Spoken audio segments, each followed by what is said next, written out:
Bonjour à tous et bienvenue dans une nouvelle vidéo. Cette fois-ci, on va parler de l'identité.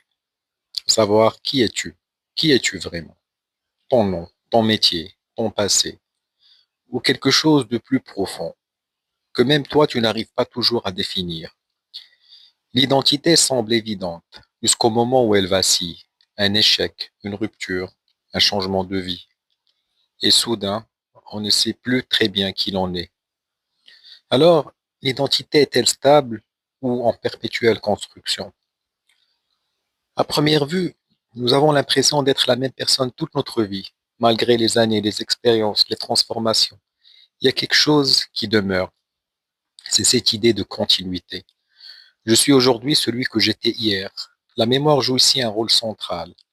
Se souvenir de son passé, c'est maintenir un fil entre ce que j'ai été et ce que je suis. Sans votre mémoire, l'identité semble se fragmenter. Mais cette permanence suffit-elle vraiment à dire qui nous sommes? Car si tout change en nous, le corps, les idées, les désirs, peut-on encore parler d'une identité fixe? En réalité, nous ne cessons de changer, nos croyances évoluent, nos valeurs se déplacent, nos rêves d'hier ne sont plus ceux d'aujourd'hui. L'identité n'est donc pas un bloc immobile, mais c'est un processus, une histoire en mouvement. Nous ne sommes pas seulement, nous devenons. Chaque choix, chaque décision, chaque renoncement façonne ce que nous sommes en train de devenir. Mais alors, une question surgit. Si je change constamment, qu'est-ce qui fait encore mon unité?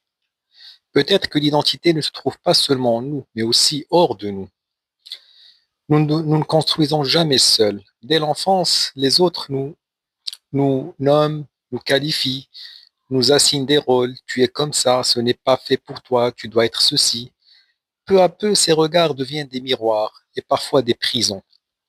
On finit par se voir à travers les attentes des autres. Mais suis-je vraiment ce qu'on dit de moi?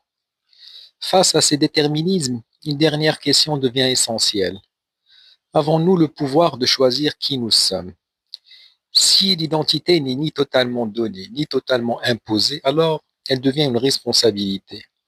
Être soi, ce n'est pas découvrir une essence cachée, c'est assumer ses choix, mais dans l'incertitude. Cela demande du courage. Le courage de se définir soi-même, le courage de changer, le courage de ne pas correspondre à quelqu'un d'autre. L'identité n'est pas une réponse définitive, c'est une question vivante que nous portons toute notre vie. En conclusion, alors, qui es-tu vraiment? Peut-être parce que tu crois, peut-être parce que les autres voient en toi, mais quelqu'un qui est peut-être en construction, entre mémoire et devenir, entre regard des autres et liberté personnelle. Et si quelque part l'identité n'était pas quelque chose à trouver, mais quelque chose, quelque part, à créer. Si cette vidéo vous a plu, n'hésitez pas à vous abonner.